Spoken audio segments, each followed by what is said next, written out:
face gently at first, then harder when she didn't respond.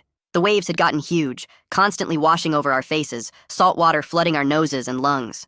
By the 4th hour, Elena was completely unconscious. I held her head above water, but my strength was failing. I kept losing my grip, watching her slip under before pulling her back up, each time taking longer to get her face above the surface. The sun was setting when something massive brushed against my leg. Through the clear water, I saw it. A tiger shark, at least 12 feet long, circling directly beneath us. The fin broke the surface 20 feet away, then disappeared, then came up again at 10 feet. It bumped me harder the second time, its sandpaper skin tearing through my wetsuit and into my calf. Blood immediately clouded the water around us. The shark began circling faster, tighter, and I could see its dead black eye as it passed.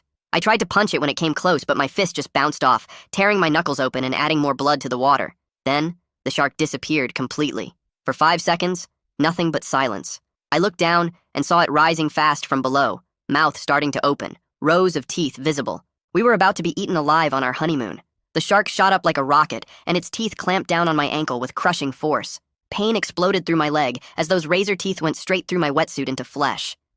I twisted hard and kicked its eye with my free foot as hard as I could. The shark's grip loosened for a second, and I yanked my leg free, blood pouring out in a dark cloud. It circled back immediately while I pulled Elena higher against my chest, my ankle throbbing and bleeding badly. I grabbed the bright yellow safety sausage from my BCD and wrapped it around Elena's torso as fast as I could. My hands shook so bad I could barely tie the knots, but I got it secured around her chest and under her arms.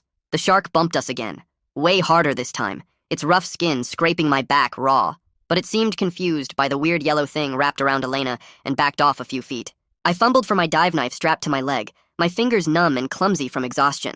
When the shark came close again, I slashed at the water, making as many bubbles and as much noise as possible.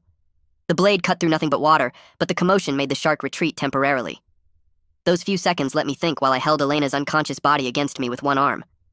Then I remembered reading something about sharks being sensitive to electrical fields from their prey. I dug frantically through my BCD pockets with my free hand, stuff floating away into the water. My dive computer was still attached to my wrist, the screen still glowing faintly. When the shark came at us again, I pressed the computer right against its snout as it approached. The shark jerked away violently like it had been shocked and disappeared into the deeper water. The sun was touching the horizon now, painting everything orange and red.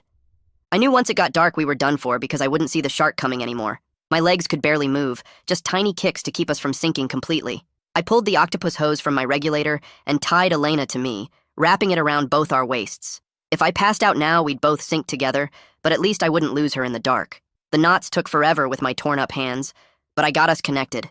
Complete darkness fell within minutes, and suddenly I couldn't see anything at all. The shark was still there, though, because I felt it brush past my legs